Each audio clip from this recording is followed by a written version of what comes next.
Welcome, everyone, to another episode of East Meets West at the Vice. Today, the 3rd of April, Eric Austin and Al Beatty are going to be playing around with feather slip wings. Starting off, I'm Al Beatty from Boise, Idaho, and joining me from Florida is my good friend, Eric Austin. And Eric, I guess you're going to have the limelight first, so you take off and I'll bow out. All right. Thanks, Al. This is kind of a request. Mike wanted to see some more quill flies, and this is a wet fly. It's from Ray Bergman's book Trout, uh, and it's a fly called the Colonel Fuller, an old brook trout wet fly.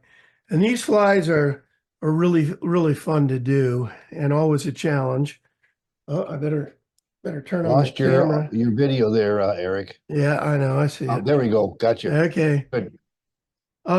Before I get started, here's the recipe for the fly. It's a wet fly. I tie these on the old Mustad 3399s. Any wet fly hook will do. They're usually tied fairly large. Brook trout hunt at least the brook trout of old hunted by sight. The big brook trout in the Rangeley region, etc. And they hunted by sight, so you needed a fly that was big and visible, and a lot of times they would put a spinner on in front of the fly. I think it's the Lake Clear Wabbler was one of those spinners, and it's still fished today. You can still buy them on Long Lake and other lakes in the Fulton chain. The tip is gold tinsel. Tail is a goose quill, black goose quill. I have my own method for tying that on. Small flat gold tinsel for the rib. Body is yellow floss, and I use one strand of Danville's 4-strand floss for that rayon floss, but it's wound both ways, so you wind up with there's actually 2 layers of it. The hackle's yellow hen, and the wings are married, yellow with a red stripe. And the head on these flies is always black, and I just hope I remember to change it to black thread at the very end. I'm liable to forget because I'm very forgetful these days. This is the fly I'm going to do. It's the Colonel Fuller, the one I tied a while back. And it's meant to imitate a brook trout fin. Here's the Parmacini bell, which also, it was sort of the first one to do this. I don't know which came first, the Colonel Fuller. I would imagine the Parmacini bell, because it was pretty groundbreaking, and it imitated a brook trout fin, and there are lots of imitators of the Parmacini bell. This may well be one in just different colors.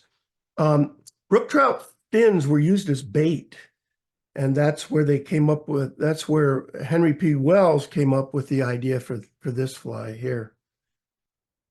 I don't know the colonel that the Colonel Fuller's named for. There was a Colonel Fuller in the Civil War who was somewhat famous. Could have been him. There were other Colonel Fullers throughout history, so we don't know. I want to show this is a Mary Orvis Marbury fly that's where the wings are tied tips together and tips up. There are 4 ways of mounting these wings. This is just one. This is the method I'll use today. Here's tips up, tips apart. Okay, you just hold the feathers in the opposite order to get this with the tips up, obviously. Don Bastian liked this method. This is tips down, tips together. I've seen a lot of Canadian wet flies over the years tied this way, as well as a lot of the wet flies I've seen from out west. They were in the east. They were always tips together and tips up, where I was in Plattsburgh, New York. But who knows where they were elsewhere. And finally, tips down, tips apart, which you don't see very much. And I want to make everybody aware of a document that I did a while back that I'm very proud of. Let's see if we can see it here. I'm going to switch over to it and just do a quick run through of this document. This is on my website, and on the YouTube video that I do, I'll put a link to this document. It's very in-depth about the Colonel Fuller and Married Wings both.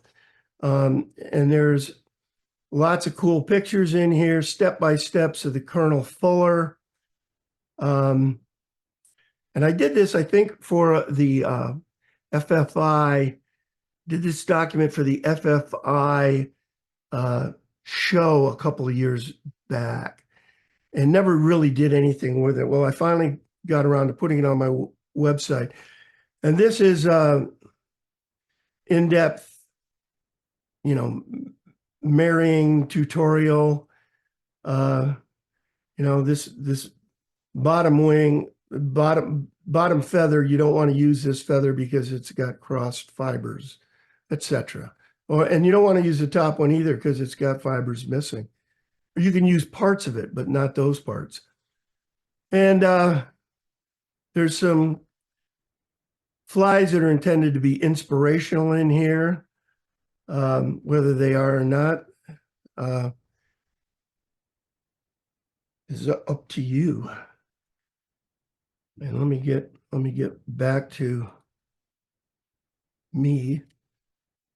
All right, let me get tying here. This is a number 6 hook. I'm going to start just a little bit behind the eye, just leaving a small space there, enough for the head.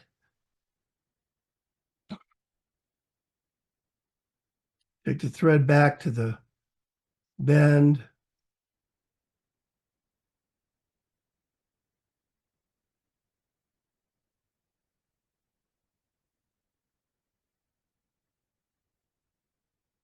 Now, this is a left goose quill. This is a right goose quill. The longest fibers on this, yeah, that's correct. The longest fibers on this, as I look at the front of it, are on the right. That makes it a right. And how can I tell the front from the back? Well, the back many times will have a split in the stem that's readily apparent, whereas the front does not have a split. So that's how you tell the front from the back. And then you know this is a right because the longest fibers are on the right. And this tail is made up of a left and a right, both. And I'm going to cut just 4 fibers or so.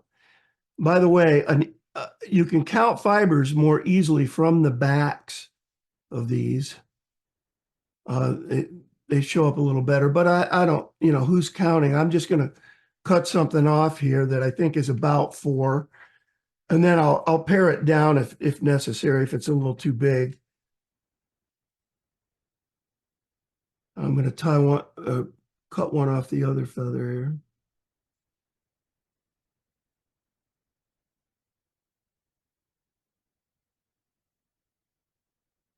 See how many we have here. That's 3. And actually, three, I would prefer 3 on this. So I'm going to take my 2, I'm going to put them together, and then I'm going to strip off a fiber or 2, whatever I need to strip off. And I'll do that down here where you can't see it. I'm sorry about this. It's just hard for me to do holding it up like that.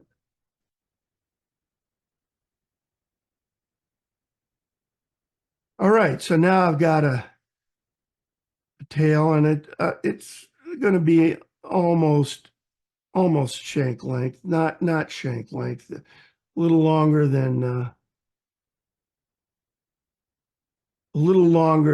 I'm sorry, hook length. It's almost hook length. It's longer than shank length. It's a tweener, if you will. Here's my technique for mounting these. Straddle the hook, take 2 or 3 fairly loose wraps around, grab the butts and pull the whole thing up on top of the hook, and then tighten up. And you should be able to get it dead on.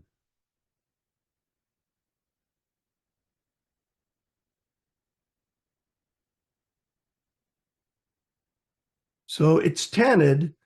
It's still around the shank, but it's around the top of the shank. When I get down here, because these bodies always had a nice taper, I'm going to cut this at an angle to help with the taper.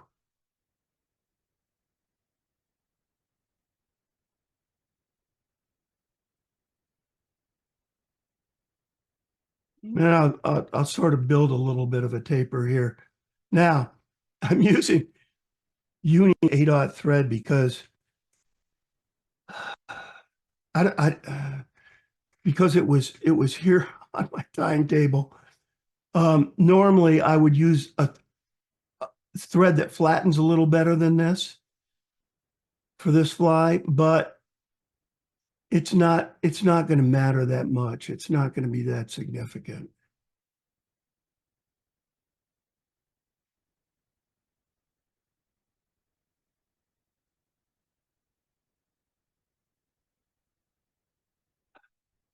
By the way, I've already forgotten a stage.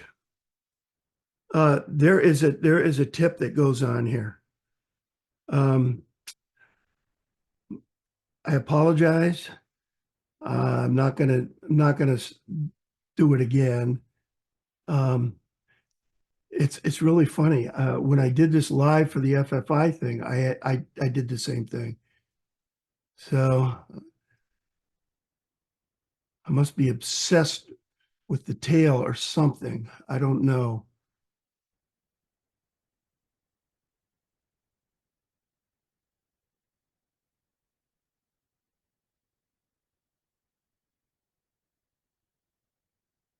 I'm using light colored thread initially because when floss gets wet, if I use black thread, it can show through, darken the whole thing.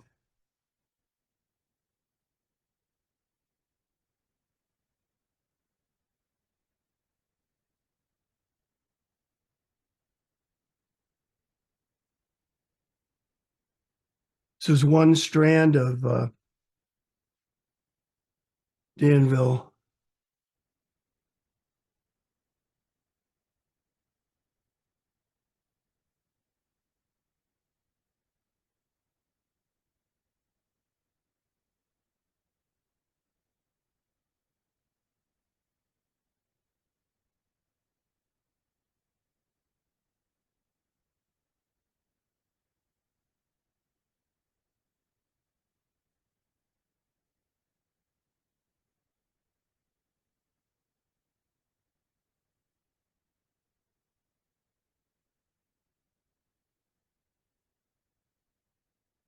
Now, if things start to separate a little on you, see how this floss is separating a little bit? Back off a turn and just twist it in the direction of the part that's split off.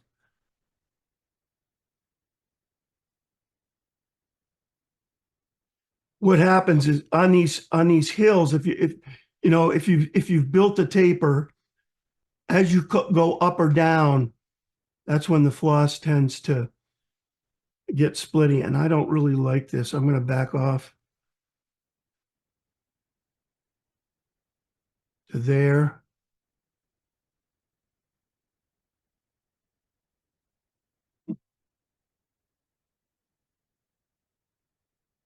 Still got that. I don't know if that's a trick of the light, but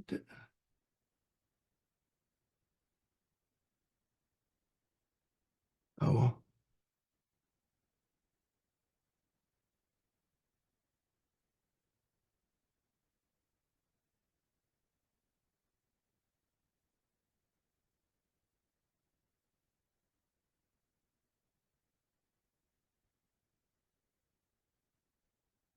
Trap it a couple of times.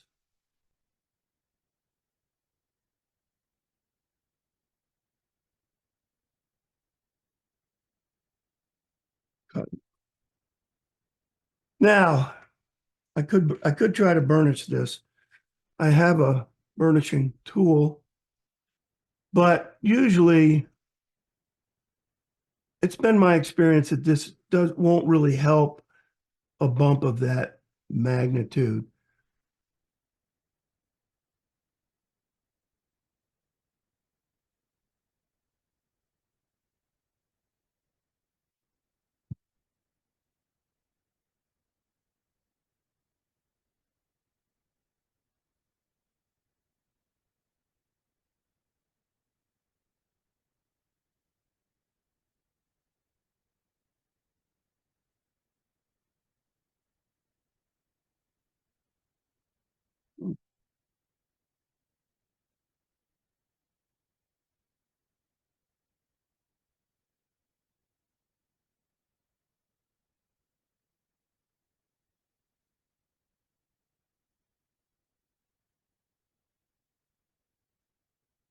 Traditionally, it's 5 turns of ribbing.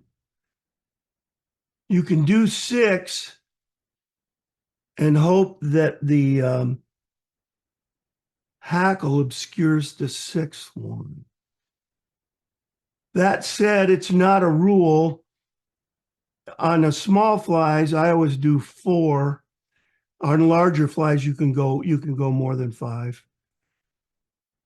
On some of the Mary Orvis Marbury stuff, or certainly Rangeley region streamers, the black ghost, white ghost, gray ghost. All right. I'm going to grab a piece of hackle.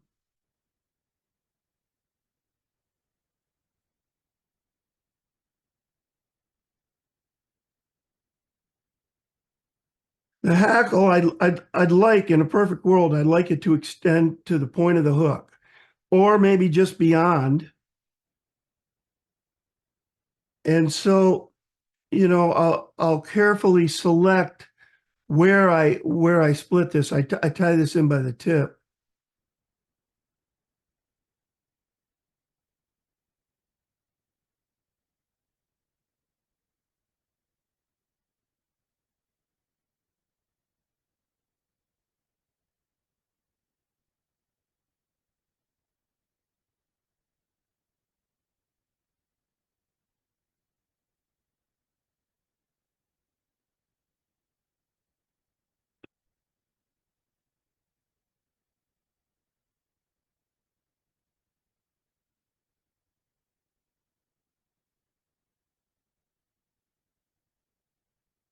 I never fold the hackle ahead of time. I always fold it on the fly. You can fold it ahead of time if you prefer.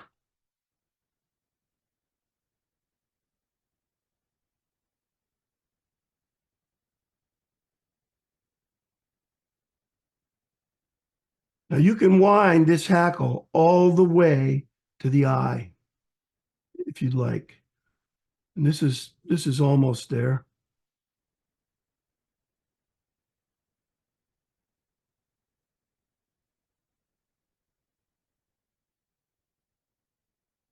Pull this forward, get it out of the way, take some turns.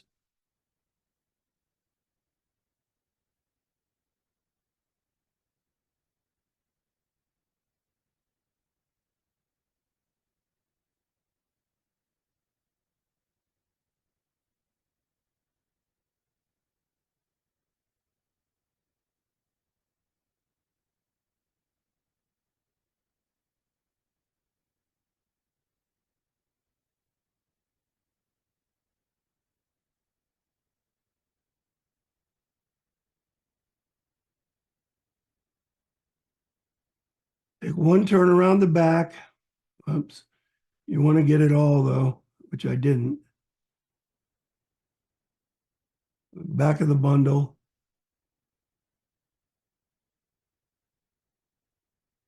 Right here, no, this still isn't completely bound down. I've got a couple options here. I think I'm just going to pluck these off.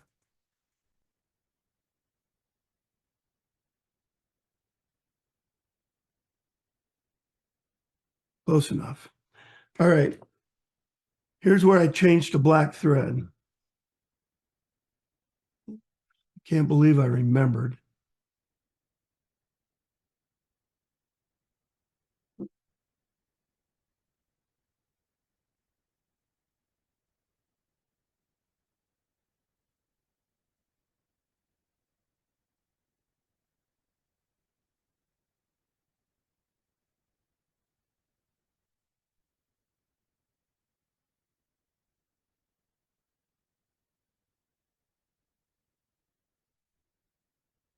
Hmm.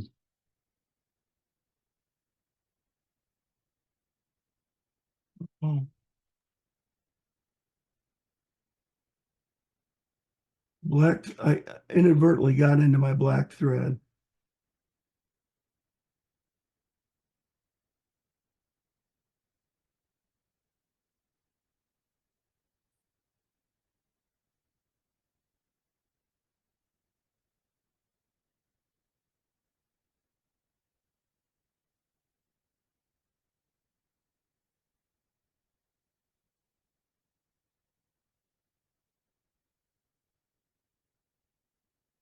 All right.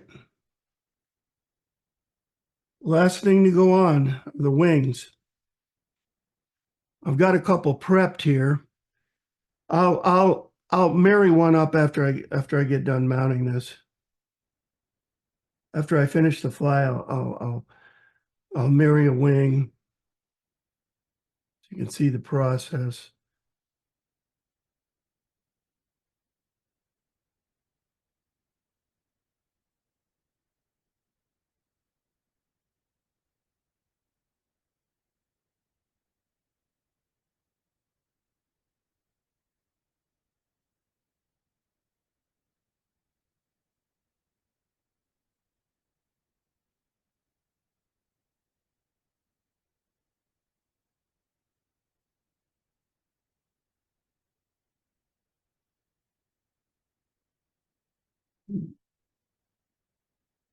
To try this again.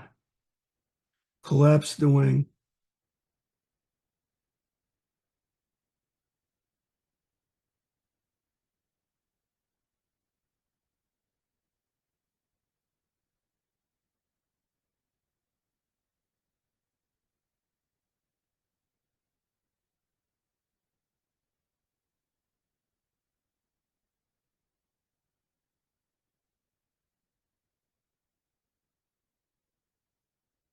Well, maybe the third time will be a charm. What happened there was I failed to start far enough on the far enough over.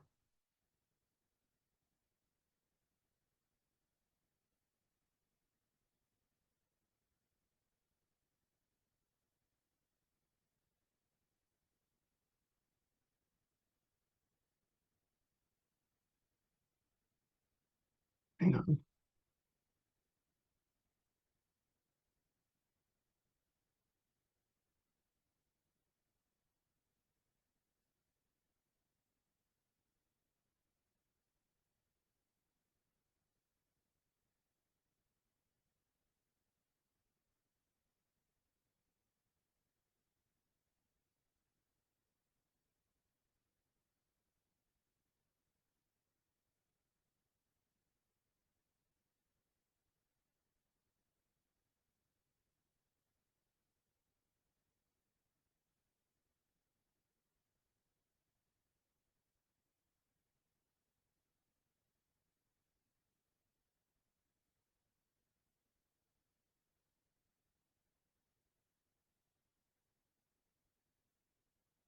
better. We'll go with this.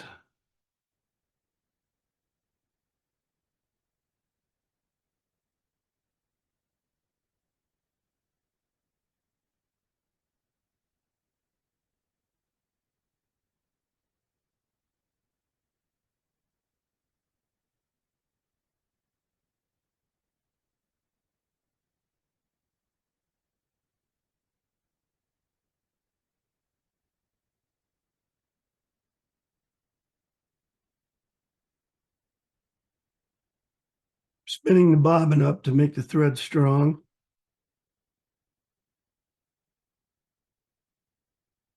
I've never let go with my left hand.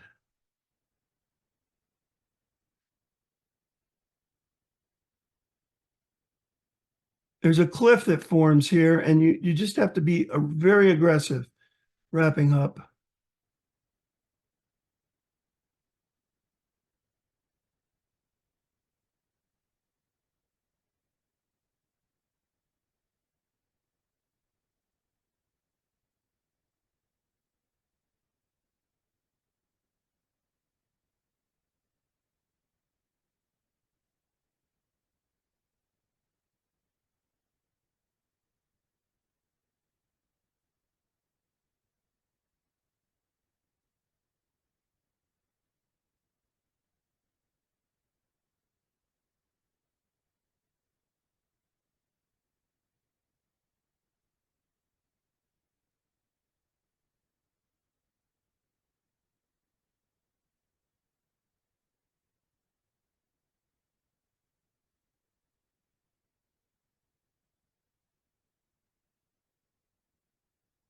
Gonna do one more whip finish to get better coverage.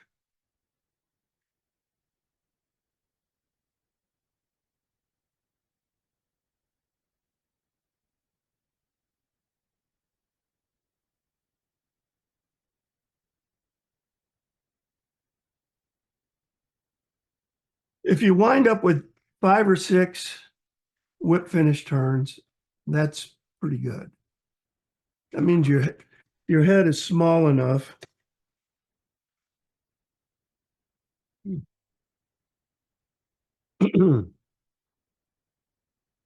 Now, I've got some Griff's Thin.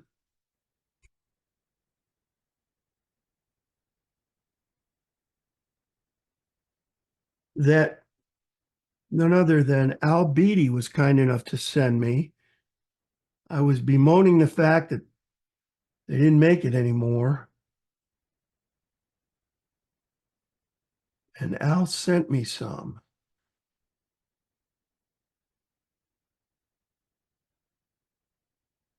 And I'm so glad to have it back. What this does, we're going to put shiny stuff on it after this, but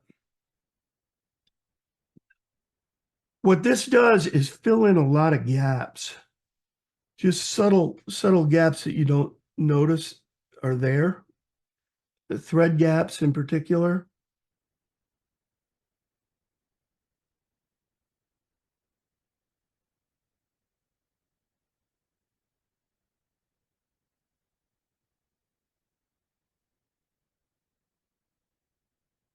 I'll typically let that dry.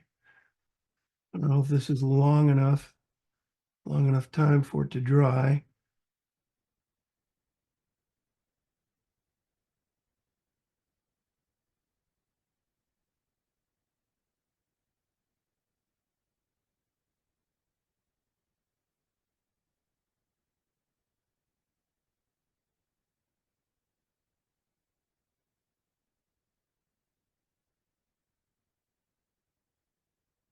And this is Healthy Hoof, which the FFI people from Texas told me about. And that is the tagless or tipless.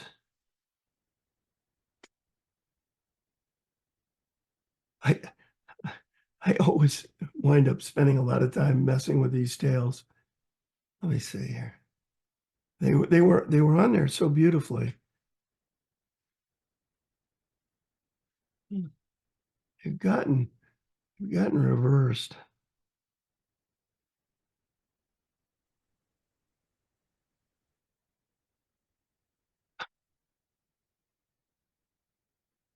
Oh well. Yeah, you tie these things and you can sit and play with them for hours. And I do. But anyway, uh not the best version I've ever done, but certainly not the worst.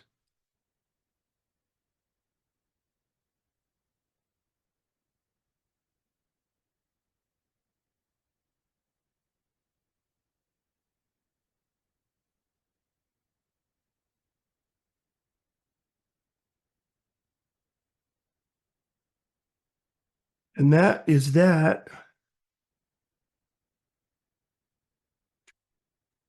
And we have comments and questions. Mike Kelly said, beautiful fly, Eric. And John Wright says, gee, I wish I could do those. Well, you can. You just need to get my document. You just need to spend And you some can time get with it for that. nothing. Yeah. Hey, Eric, were you going to show us how to marry those yellow to red wing slips? Absolutely. Absolutely. Yep. Sorry. Really forgot. First of all, I was, you're going to have two wings, and one of the wings is made up of lefts from left feathers, and the other wing, and that's the far wing. And then the near wing is made up from right feathers. These are lefts. So these go together. And I've gotten into this habit with salmon flies where I only take out the lefts. I'll take out the lefts, I'll make up a left wing, I'll put them away, then I'll take out the rights. Because if you get them mixed up, they just will never marry. Lefts only marry to lefts, rights only marry to rights. So I'll just cut a couple of strips, 4 strands wide or so off this yellow one here.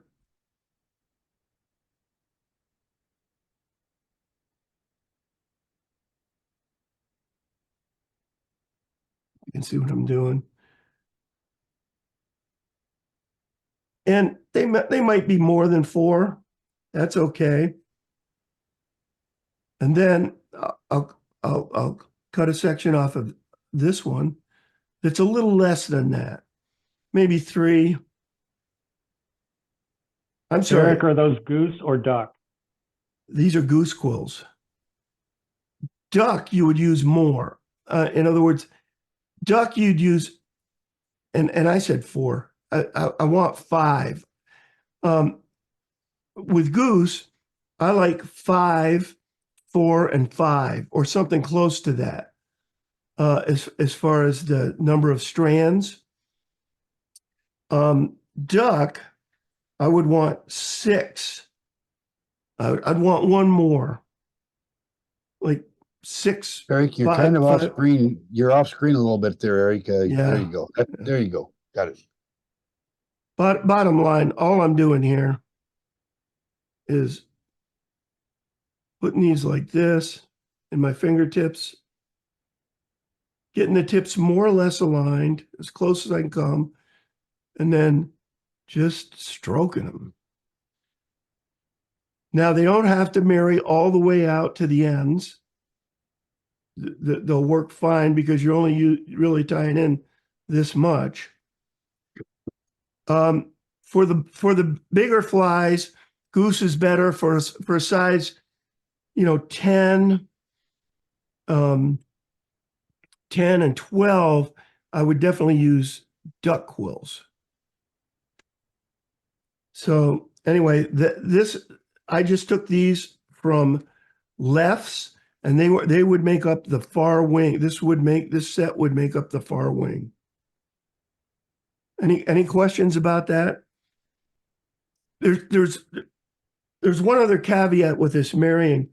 try to get feathers that have about the same amount of curvature. These feathers are curved. Show you. There's like reverse curve across this wing, curves up on the ends. These are duck quills and goose quills both do this. See how that curves up on this edge? You want to try to get feathers that have a similar amount of that. Sometimes it can be very curvy. For instance, down at the bottom, many times there'll be a lot of curvature, whereas as the higher you go up, not as much curvature. So try to take them off of similar feathers in the similar area on the feathers. Any other questions? Eric, I just want to say thank you so much Jerry for Chris. tying this for us. I don't think I ever would have been able to get this right myself when I set out to do wet flies and a box full of classic wet flies. I don't think I ever would have gotten it should not, or had it not been for tricks that you had showed in your own videos and through your website. I blame you for my neck hurting tonight. I've been sitting here shaking my head how easy you make this look, and it's just hours upon hours behind the vise. I know practicing this because I finally got it right myself, and I can't say thank you enough for you guys taking the time to do this tonight. Well, it wasn't easy for me this time out. So, sometimes the wing goes right on and sometimes it doesn't. And, you can mount them 4 or 5 times. And then if worse comes to worse, you got to throw the slips out and try with another Absolutely. set. Hey, Eric, this is Jerry Chris. Hi, Jerry. You still have that black feather that you made the tail out of? Yeah. Okay. Will you show the edge of those barbs along the racus so you can show that sweet spot? There's a spot where, as it gets down near the racus, that starts widening out. And when you try to tie that in any kind of a slip wing like that, it'll just open up on you. Yeah. You know what I'm, yeah. I know exactly what you're talking about. You're talking about this line that goes down here. Yeah. Well, show the edge of the feather so they can really see that if you can, because you can see the width. Yeah. You see this line going down here. The only usable part of this feather is from here out to the tip. So this is going to be way too short up in here. Yeah. It's not going to work. Whereas you get down here, you've got a lot more now to work with from here to here. If you tie in behind here, it gets really weird. Yeah, well, it gets meaty there because it gets so the racus widens out so wide. Yep. So, yep. Anyway, but beautiful fly. Oh, well, thanks, Jerry. All right. Is Al among us? Yes. Oh, okay. I'm right here waiting for you, buddy. I just was there rooting away and learning stuff that I just wish I could do. No, yeah, I know you can do this stuff, Al. You do make it look easy, and yeah, I can do it. And are you ready for me to take off, or you still have some things you want to cover? No, I'm fine unless anybody else has a question. Okay. Well, before I remove the spotlight, are there any more questions for Eric?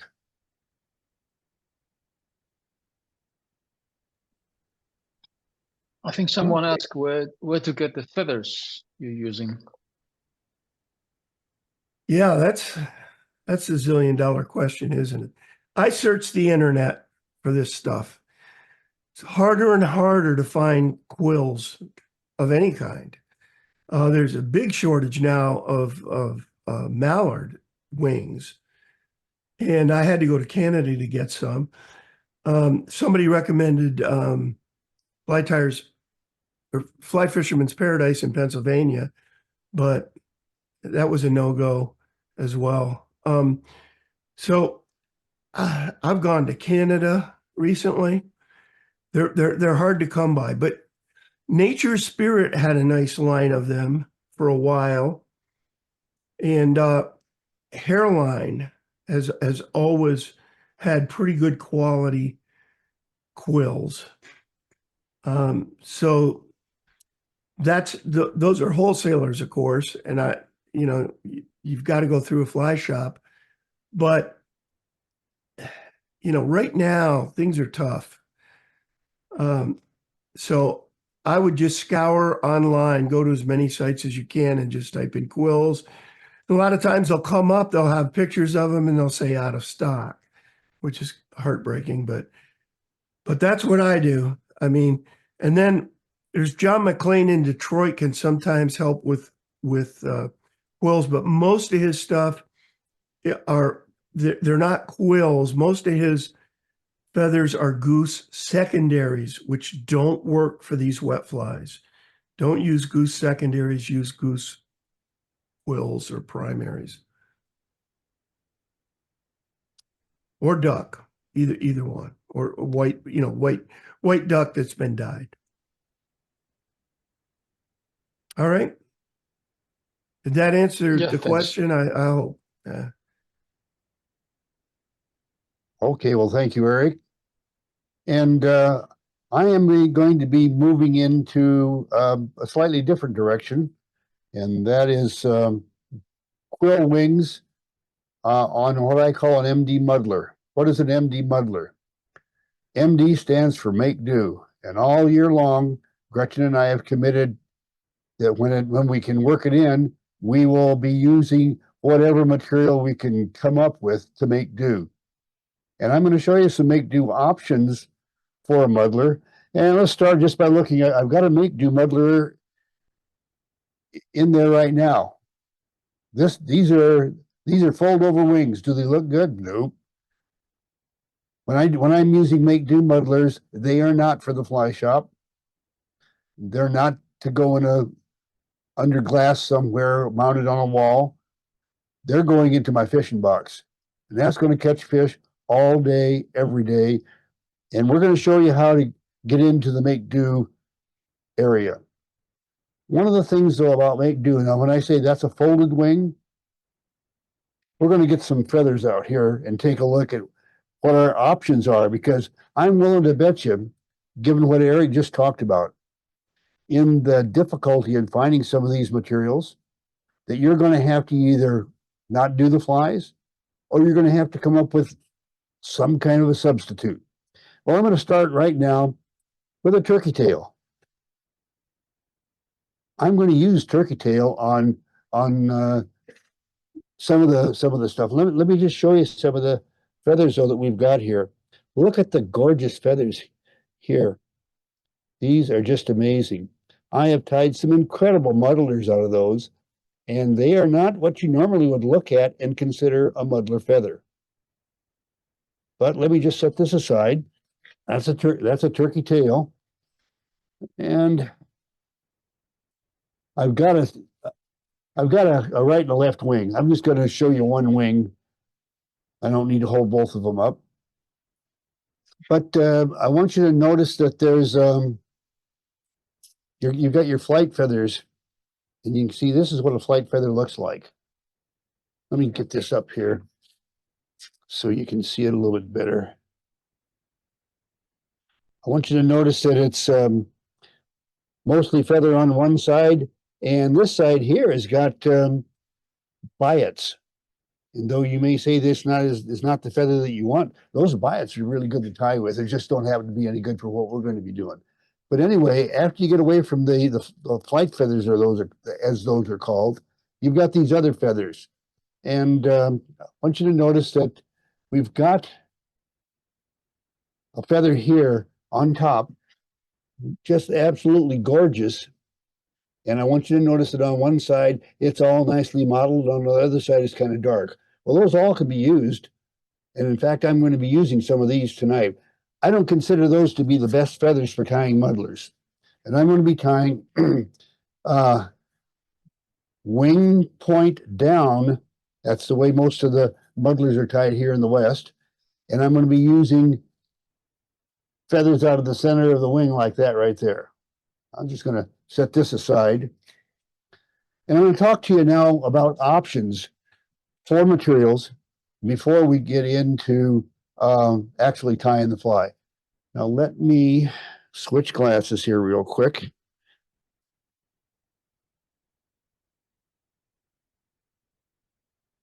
And I'll just quickly go right back there to that muddler before I get it out. And I'm going to take it out of the vise for right now and set it down. And we're going to start with your last option. But here's a wing that I constructed on a body. I'll pick it up off the floor now before I put it back in the vise. And here we go. This is a wing made out of this stuff right here. These are flight feathers, and I want you to see the big gap in the feather there. That's just a big chunk cut out and folded over and turned into a wing. In fact, I don't even have a right and a left here. I have a right and a right, or a left and a left, whichever way you want to look at them. They get turned around in these Zoom meetings. But anyway, that's just folded over. So let's look back at that for a sec. That's just folded over, and the area where you're not supposed to be able to tie and all the thick stuff that we've talked about, we're gonna talk about that right now. Let me pull this out of the vise and set it aside for a moment. And let's see, let me pull that out.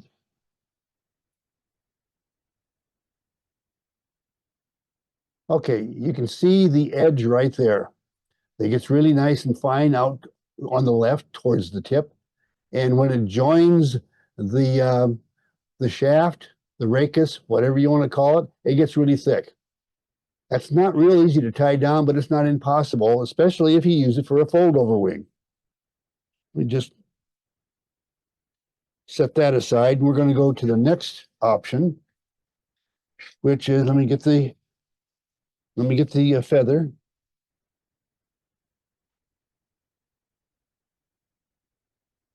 And you can see that this one takes on a whole different profile.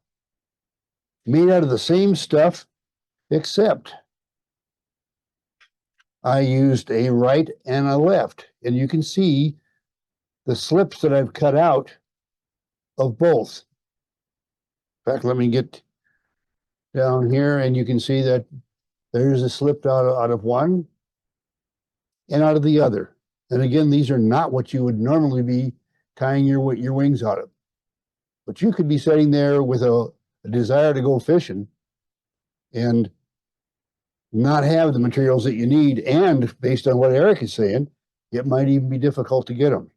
And now we're going to move into the other end of the bird. We got the wing end. Now we're going to go to the tail end. I'll just set that aside and get this last one. And this is made out of the tail. I've kind of scrunched it around a little bit. It looked a lot better before. And I want you to notice on this one, this is just the tail that I cut up. You've got, let's just take this piece of feather right here. This fly right in front of you was tied out of a piece out of here and a piece out of here. It's got a right and a left. It's just the right and left off the same feather. Is it the optimal thing that you're doing? No, but it will get you into a really good looking pattern. On the other hand, this muddler that I showed you as a make do one, I tied that because I had a really beat up wing by taking a really wide slip and folding it over.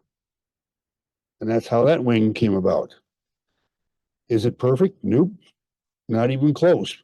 But it's it'll do the job if it's destined for your fly box to go to the river. Now let me set this aside. I got one more to show you. And this is going to be some of the better looking stuff. And I am going to set that up on here. And we're going to go to the materials area. Or materials area, excuse me. And I want you to notice that I've got what I call the primo muddler feathers. And I've got a slip out of here, out of a feather, and a slip on the out of the opposite feather, left, right. These are just some spares that I've got, and they're in varying degrees of not very good. But I wanted to talk to you about these. Let's get back over here for a minute. These look pretty rugged, don't they? You know what fixes them? It's called steam. Your steam kettle. If you're going to make a cup of tea, get the steam kettle out, put extra water in there, get your tea bag, and when it starts to boil, pour it over your tea bag, and then let it continue to boil and steam this stuff. And all this raggedy junk along here, not all of it, but an awful lot of it can be fixed.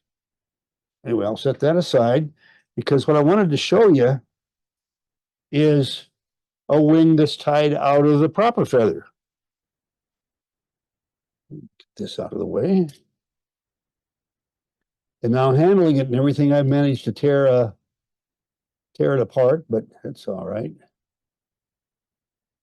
All right, there we go. And there is a proper wing tied out of the what I consider the proper feathers, just the wing and the tail. And of course, you're going to see how it all goes together here in a minute. But setting all this aside now, and I got a whole bunch of garbage down here in front of me that I better get out of my way, or I'll be trying to tie flies with something that's already on the hook. And what we're going to do now is get over to the materials area and get that laid out. Okay, that's all good. And now let's go to the recipe. This is for the muddler minnow. By the way, the history on the muddler minnow, it's interesting. It was developed by a fellow by the name of Don Gapin. By all accounts, it seems to have been first produced somewhere in the mid-30s. I've seen a couple of different dates, but 36 seems to show up the most. And Don Gapin is from Minnesota. That's what we know about him. And the again, the wing points down on the muddler.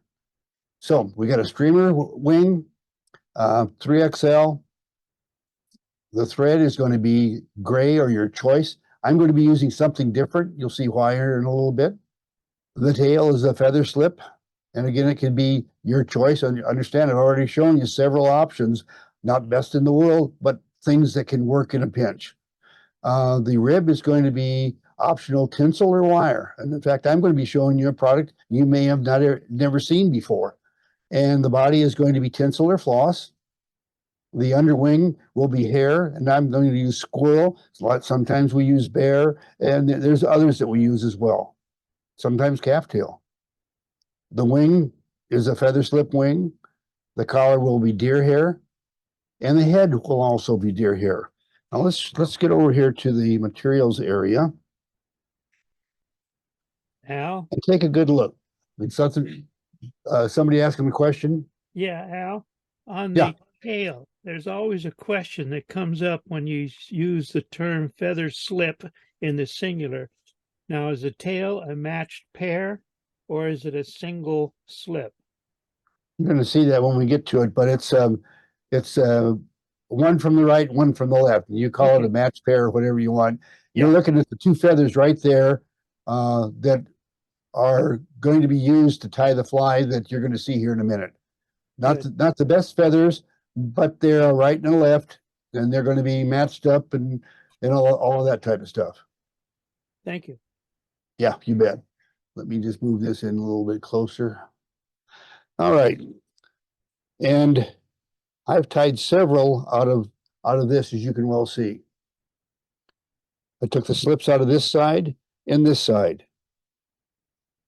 I usually, when I'm on the muddlers that I tie, I make the slip the width of a hook one size smaller than the one in the vise. And you can see where they come from. Let's just set that aside. squirrel tail. I'll just set this over here so they're all together. All right, now let's get down here to the hair. I know we go through this very often, and let's talk about hair for a minute. And this will be deer hair that I'm going to be using. However, it is possible to use elk. All right, here's my picture.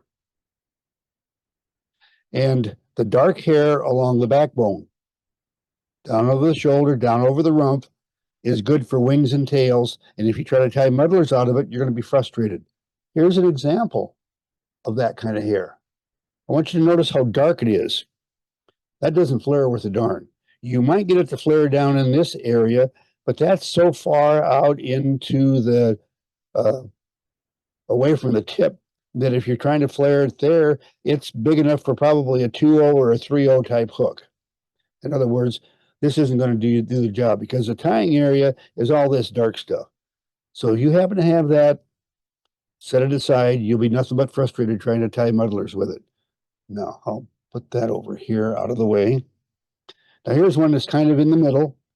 And in fact, what it is it's hair that's not on the backbone totally. It's down starting into the rib area. And this is what I'm going to use today. It's I'm able to flare it just fine within an area close enough to the tips to fit the hook that I'm going to be tying with. And that's one of the reasons that I want to use it. And the other one is it's got a little curve in it. The darn thing drives me nuts. I'll show you how to straighten them out, but I'm trying to get rid of this darn thing. So I'm using it everywhere I can. All right. And the last thing is the hair that gets down into the rib area, the lighter stuff. Okay.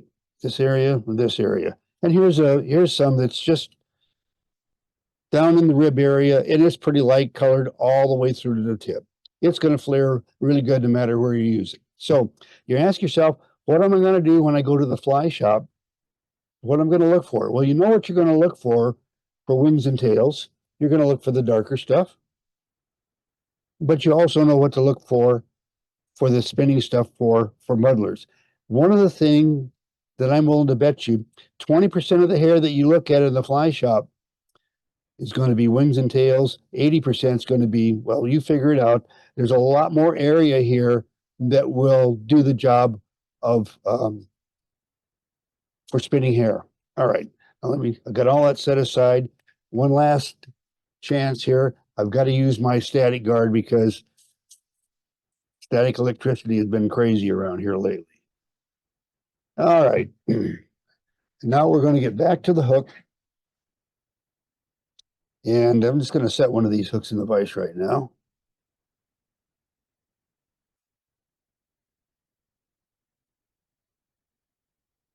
All right.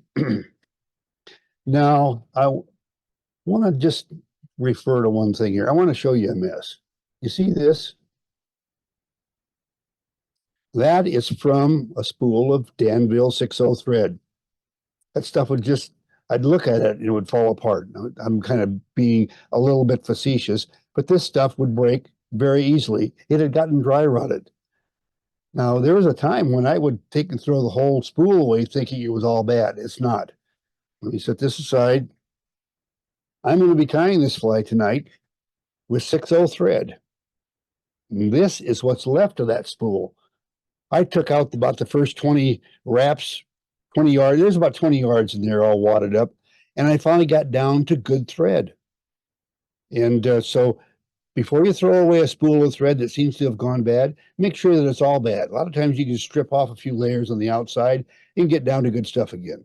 But anyway, enough of all that, except I am going to start my thread base at the division line between the front and the back of the fly. And you'll see what I mean by the front and the back. But the back is the body, the wings, and the tail. And the front is the hair hackle and the hair head. So let me just wrap here. Now I'm just going to pick up the pace because I think you know how to wrap thread. Getting to the back of the hook.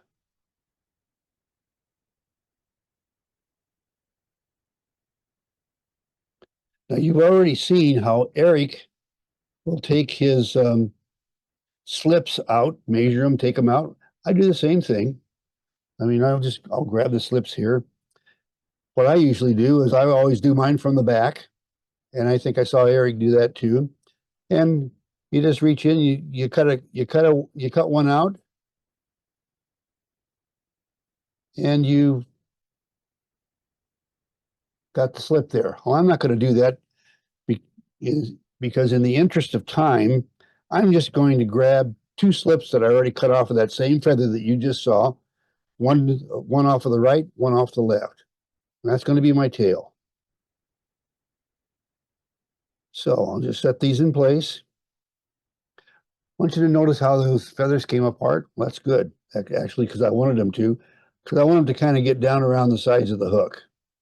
Because the tail is what I want right here, setting right here. And setting this in place, you know, when Eric brought his thread over, let it down, let it sink and grab the feather, that's a form of thread torque control. And you need to do that to control the way these wings and tails go in place. I don't care what fly you're tying, you're going to have to do that. Well, now I have a slightly different way of controlling that. And I'm just going to come up between finger and thumb with a pinch. And I want you to notice that I take my outside finger. See how I'm just rolling that little bit? That little maneuver is the difference between success and failure in putting on a quill tail or wing. Now let me get it all back here in place. Oh, and all I'm going to do is just take and pull it into place, tighten it up right there. And that gives me my tail. With all this messing around with it, I managed to knock some fibers loose. I'll get those later. Right now, what I'm going to do is start wrapping forward, because my underbody is going to be formed out of the waist from the wing or from the tail. And I'm keeping those thread wraps pretty close together. And I'm also getting close to my point up here. Let me rotate the vise so that you can see right there is a division between front and back. This waist from the tail cannot, I say again, cannot go into the area for the hackle and for the head. So I'll just trim that off now. And what I'm doing is defeating material creep so that when I wrap that down, it comes pretty close to that division line, but it does not cross over. Now I'm going to quickly grab my tweezers and pull these out.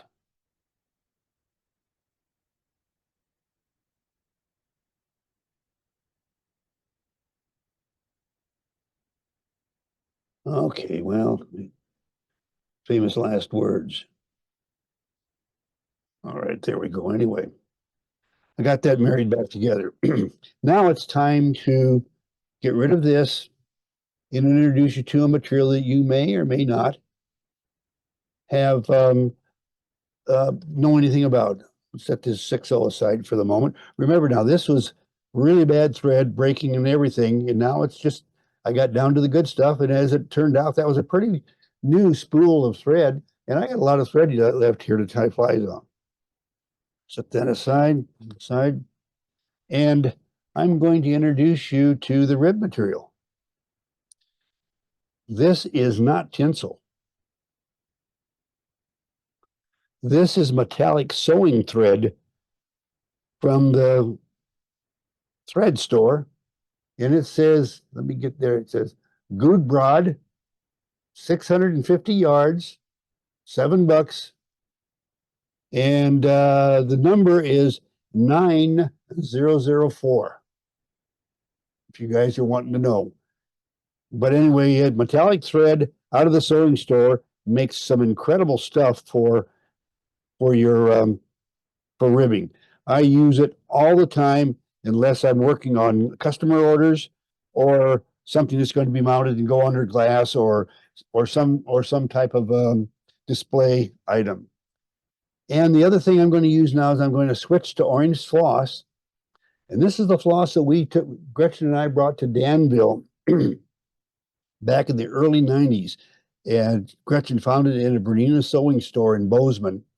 And we said, you guys have got to put this stuff on the market. It's the greatest. Well, it wasn't in the right colors.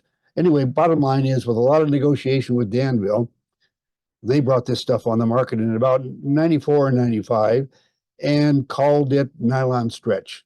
Now, Uni has a similar product out on the market. It's called Uni Stretch. But what I want you to notice is that this is all fibrous. It never gets twisted. It gets twisted all over the place, but it never causes you to get a twisted application on your thread hook. So I can wrap a floss body and with a bobbin and not get any twists in my body. There'll be twists in this stuff, but we don't care. It'll just untwist when I clip it off. But if you think you're going to spin and cord up your thread, that ain't going to happen. Never will. Well, I just put a couple turns in there and started. And we're going to show you a little trick of kind of getting your ribbing material into a good location. Now notice how I'm just kind of grabbing that right there and binding it into place. We'll take a couple of more turns. And I'm just going to stop. Take that little thing off, and I'm just going to let the thread hang there. The weight of the bobbin is going to position my my rib material right on the bottom of the body. And it also forces every turn of floss that I'm putting on to be tight against the previous turn. Just let that position everything. If I'd quit hitting that tail, it wouldn't come apart on me. I think that's what happened to Eric on his tail, because it was perfect when it went on the fly. Anyway. All right, now I'm just going to come back forward. I want you to notice how smooth that floss body is.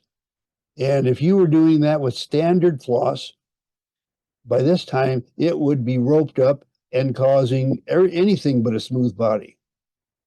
But I'll pick up the pace now. All righty, now here we go. I'm just going to trim off this waist rib.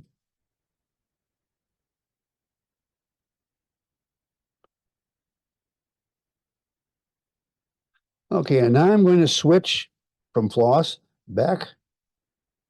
No, I'm not. I'm just going to whip finish this off, or I'm going to half hitch it off. Maybe a whip finish sounds better.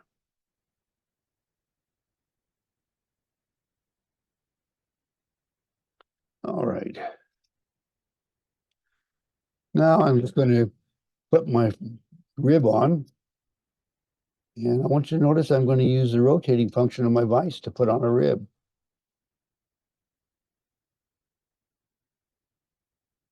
All right. Now we'll put the thread on. Remember, I don't want to go forward of my demarcation point here. It's the property line between two neighbors in a subdivision. Whatever you want to call it. You can't cross over. You can't build a fence on across the property line from your neighbor. So let's just tie off this rib.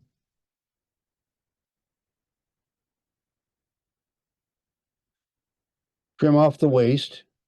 And before I put it away, I'm just gonna, I always store it with a hackle pliers on it. And why? Because I got lots of hackle pliers in my inventory, and it keeps just everything nice. Because one of the things, this stuff is a real pain in the neck to get into a bobbin. But we'll set that aside. And now let's get over here to the materials area. Yeah, there we go. And we'll get some squirrel tail. Now I'll set that aside. I don't need that right now. Squirrel tail. Squirrel tail is normally bunched up like this. And in a Zoom presentation a while back, I spread this apart like I did, like you see it right now. And how did I do that? I used a hair dryer to blow the stuff. And if you blow a hair dryer on this, it just spreads it out so nice, getting it all ready to become wing material. And I'm just going to go ahead and cut off. That's too short. Throw that away. And now let's just get this right here. We want to keep our wings sparse. Too often the underwing on muddlers is way, way overdressed. All right, so I'm just going to make sure I don't have any crooked ones in there and make sure all the shorties are out of there. Okay, looking good. And I want that to come just about somewhere around the middle of the tail, give or take.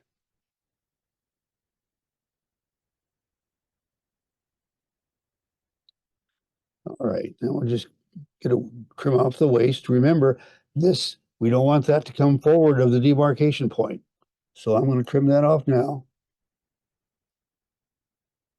And let's see if we made it. We're good. Okay. Now it's time to add our wing. Before I do that, though, I want to show you something. This used to be a dubbing whirl. Well, it had two prongs on it, and it'd spread apart, and you put your dubbing loop in it and all that stuff. Well, I cut one off and bent it down out of the way, and I made this makeshift weight. You'll see what I'm going to use that for here in just a minute. But first, let's get our wings up here. Another set of slips that I just pulled off of those feathers that I pointed out to you. And I want the curved down tip of the wing to come down to the curved down tip of the tail, just like that. That's the way I like my muddlers to go. Guarantee you, though, you're going to see everything under the sun from wings that set like that. And if you go to the Dan Bailey Fly Shop in Livingston, you'll see the wings up like this. Everybody has a way that they think is the best way to have them set. And I just happen to like mine this way. I think it pulls down into a really nice profile of the wing that I want of a minnow. Anyway, so we're gonna stop right here. I'm gonna hold these in place, spread them out so that they're on either side of that hook eye. Yeah, that looks good. That looks good. Now, remember that hook with the weight on it? I'll just hang that right over my bobbin. You can't see that, so let me twist it up. Let me go to the offside camera. There you can see it. I'll put it on there again. Here's the device, and I just hooked it over my thread so it's hanging on the bobbin. Now, what we're going to do is give you a foolproof way to get a perfect wing collapse every time, because now I have the weight of the bobbin and the weight on the other side, and it will pull nothing but straight down. Now, I'll do that over. I'm going to bring this back like this, and I'll recollapse that wing for you.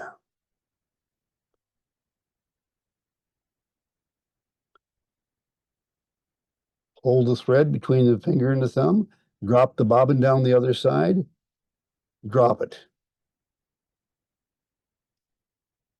Now take off the weight, pull out the slack, and continue tying your fly.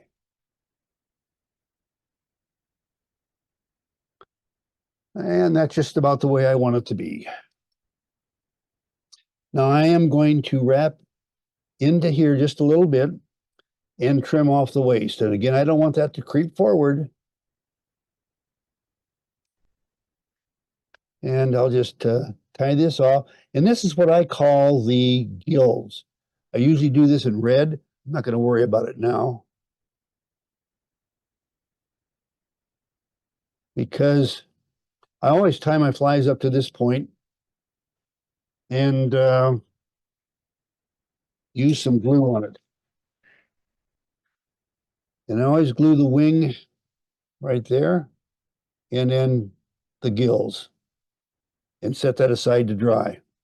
Well, in the interest of time, I've already got one made constructed up to this point. And besides, I screwed that wing up, and all the talking and showing you how to do stuff, I messed the wing up. Well, that's just the way it goes.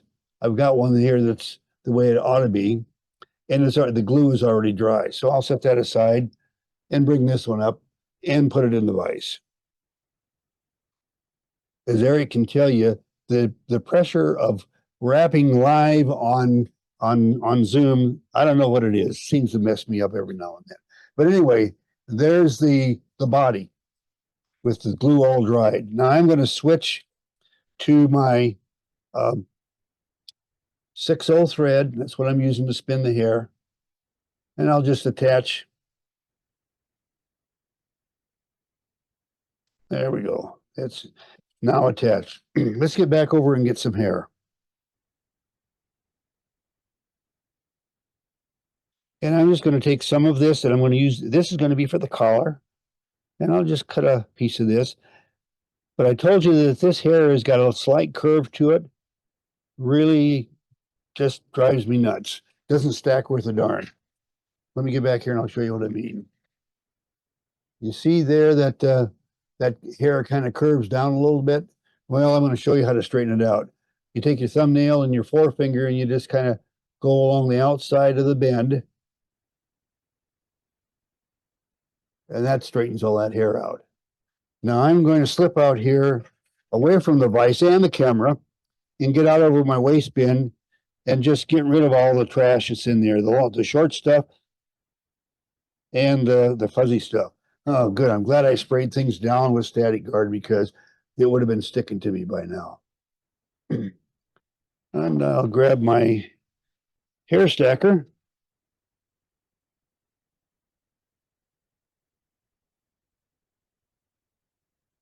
All right.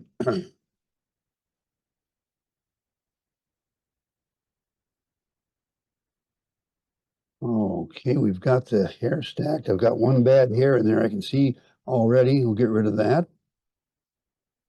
And I'm going to want this to go on the hook so that it gets almost back to the point, but not quite. And so that means it's going to have to sit there on the hook. I'll switch hands. Now I'm going to cut off the waist here. And it's going to cut right across there. But I'm going to move off camera to do that so that we don't end up with this hair all over the camera. Okay, I just cut it all. And now, as you can see, it's cut off. I want you to notice how I'm kind of squiggling it down around the hook. Second turn, third turn.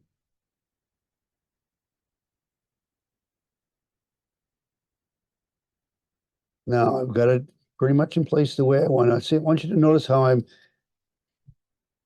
pushing that down on the side there. I didn't spin this at all. I'm trying to give you guys a tip out there that if you can't spin hair, baloney. You don't have to.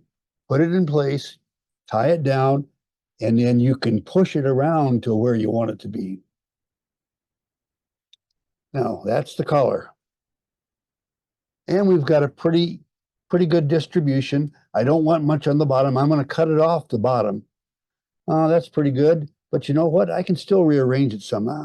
That's too much there. Let me move it over here some. Take that old thumbnail, and you can move that hair around under those turns of thread.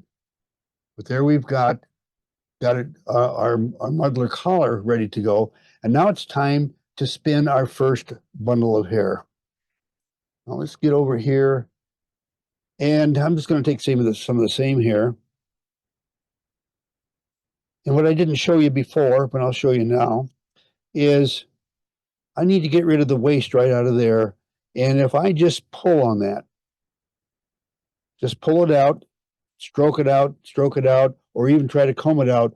The way it is here in my area, I'll be building up static electricity. But I want to rapidly move my finger up and down through the base ends so that I can clean that out. Now I'm going to do that over here at the waist bin on the way back to the vise. All right. And then we'll just move in here. And I'm just going to take this hair And now we're going to do a spin. I'm just going to 1, 2, 3, snug but not tight. Let's cut off the waist, the tips. And now, one of the things that you want to do is just put tension on and allow that to come around the thread. And you see, it didn't come and do a good job. There's a bad spot right here. It didn't cover. Remember the thumbnail trick.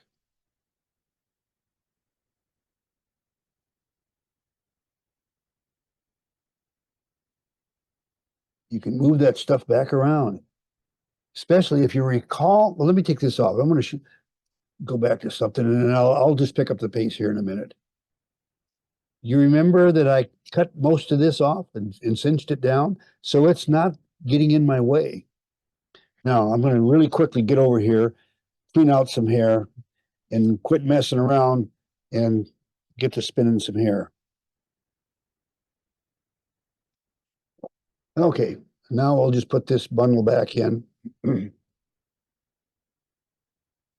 Okay, 3 turns, spin it, put it the way you want it, pull it back, get another bundle. And I think you don't need to see me cutting bundles off camera here. So, excuse me. I am going to mute myself for a moment.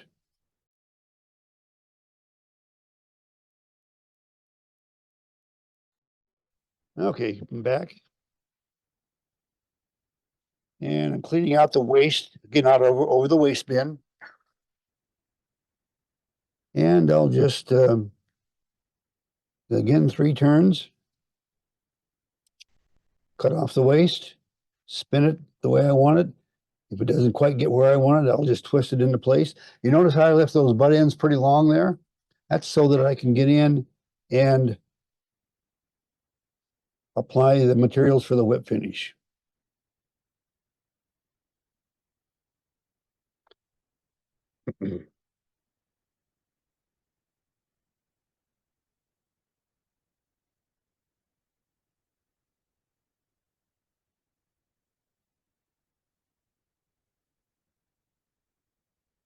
And we'll pull this up, hook it in there, trim it off. Now it's time to trim our muddler head. But before I get into the trimming and all that type of stuff, probably a good time now to see if there's any questions.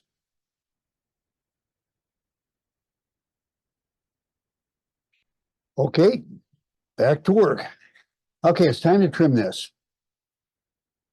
I want my muddler flat along the bottom, and I often see fly tires have a dickens of a time getting the head not to be lopsided, or getting the head even on all the way around trim. They trim really nice on one side, and then you look at the other side and it's lopsided. Well, I'm going to show you a trick that seems to work for me. You can see if it works for you. I'll just trim flat along the bottom.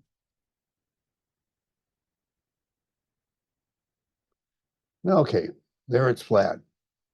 Now, folks usually would then start trimming and trying to make it look nice and pretty and everything. Well, if you'll square it up, it's just kind of like do some carpentry work on the darn thing. Square it up here. Square it up on the sides.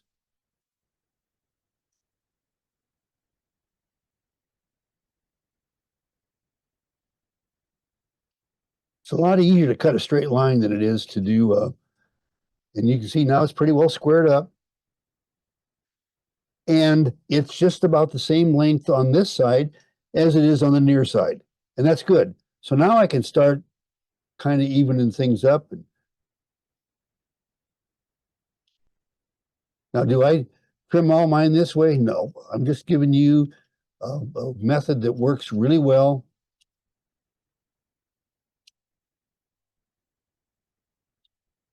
And now it's time to cut off some of these long ones. The long ones that got back into the collar. Well, if you try to reach in and cut that, I'll guarantee you're going to cut the collar. But if you'll take your scissors and just lay them flat, push back on the collar, and then come forward, you capture the front ones and the collar stays uninjured. Push back, come forward, clip. Push back, come forward, clip. And we'll just do that all the way around.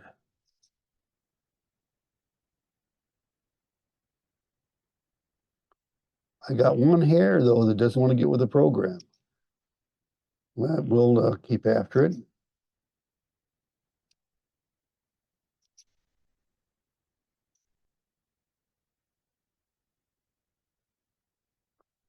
There we go.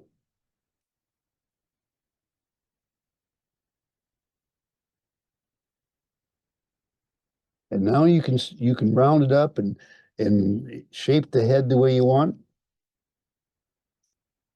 because you have the base, the foundation, if you will. You've got your framework in there, put in there with your square.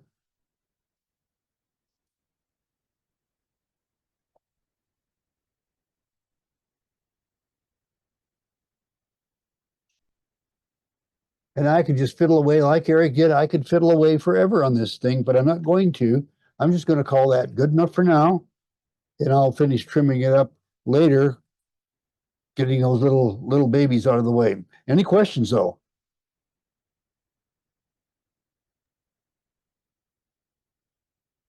Okay. Looks to me like it's time to bring Eric up here again and add spotlight. Any questions for the two of us? Al, I just wanted to say that squaring it, the starting with it square makes so much sense. I've never been smart enough to do that on muddlers, and the heads have driven me crazy. So that's great. I love that. Good. But quite frankly, I was like you. I got really good at trimming them, but boy, I sure messed up a lot of them in learning them. Then one day I was at the fly shop in Bozeman. I can't remember if I was after we moved there or whether I was just there on a trip. But anyway, there was a bunch of Dave's hoppers came in, and all the heads were trimmed square. I said, holy criminy, that's the answer. And of course, it wasn't on a Dave's hopper that I needed to worry about. You square it up and then you round the edges and go from there. Anyway. I had something I wanted to show that I forgot about. Absolutely. Let me get you presentation. highlighted.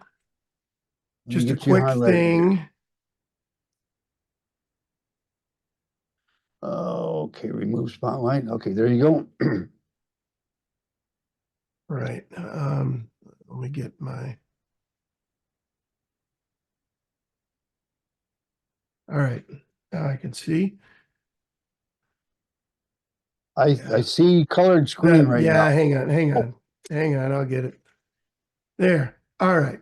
What I really wanted to show you, not the fly. By the way, I did fix the tail, but this I wanted to show you. This is the worst example I could find, but a lot of times you'll buy quills, or if you order them online, they come in and they've got all these. They're wrinkled. Okay. Is the best way to describe it. And Don Bastian used to talk about ironing the quills, which can be done certainly, and I've done that.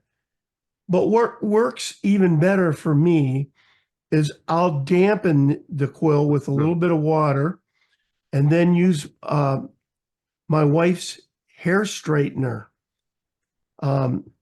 which has two flat jaws, kind of like this. Is that one of those heated straightener thingies?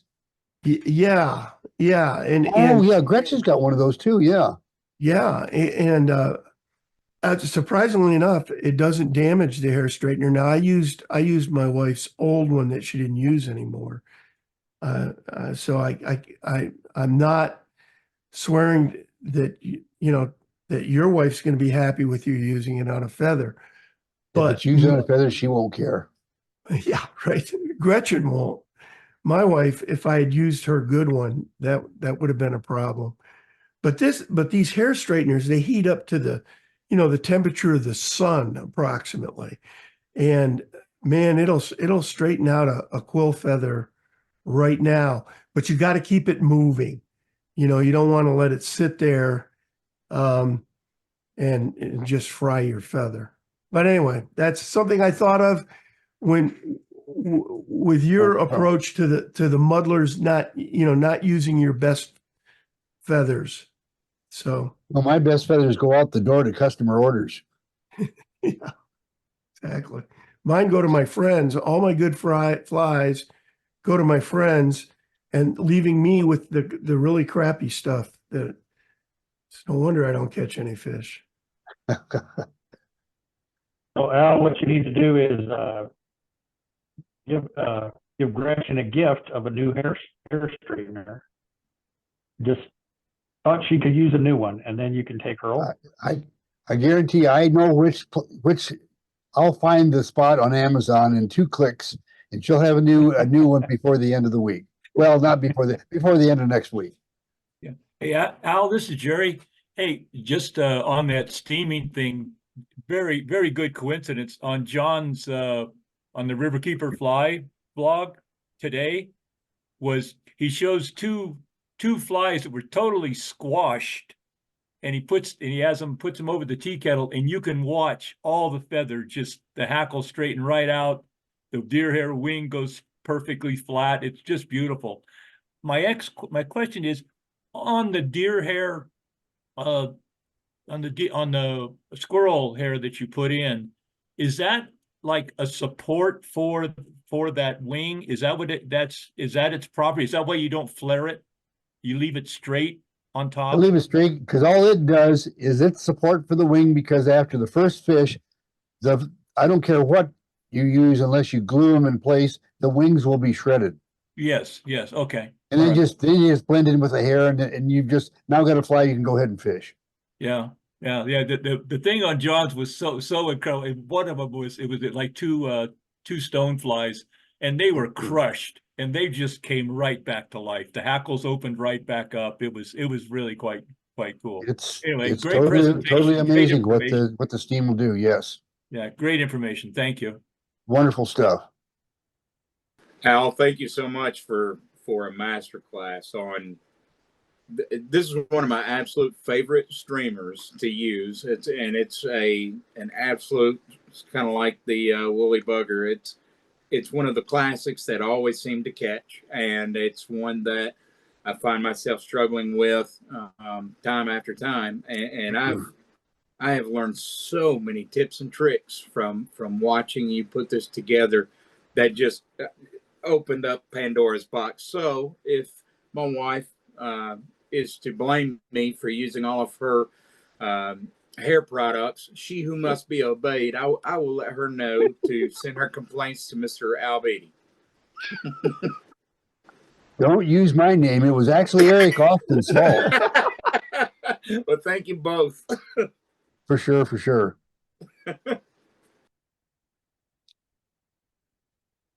Nothing else? No other comments? I wanted to comment on what Jerry talked about with the steam, and I'm just going to tell you a little story. Back in the early 80s, I think it was about 82, I was a silent partner in a fly shop in Coeur d'Alene, Idaho.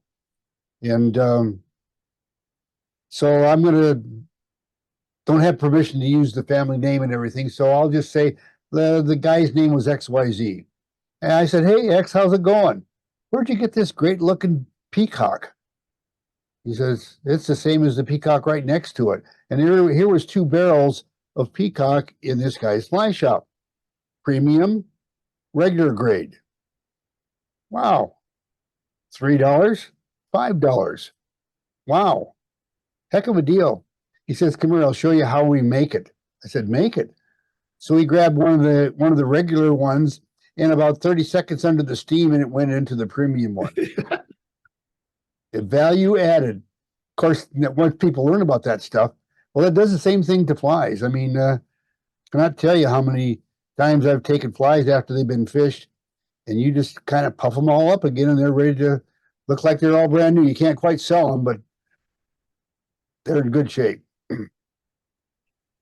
I watched a guy at the Denver Fly Show spinning beautiful deer hair flies, and he would construct the fly, and before doing any trim work with the razor blade and such, he would steam the deer hair, and it would cause it all to just stand straight up, and where it was a little bit compressed or twisted around, it would straighten everything out and make it stand more straight out. And then when he cut it with the razor blade, it was almost like styrofoam. Yep. Pretty amazing, isn't it? Great trick. It is. Anything else from anybody out there? Or is it time for us to do the wrap? Well, okay, well, just, hey, bear with me, guys. Let me go back to full screen for a minute while I get the recording of the wrap done, and then we can go from there. Hey, everyone, thank you so much for joining us on East Meets West. For now, it's a wrap until next week. See ya.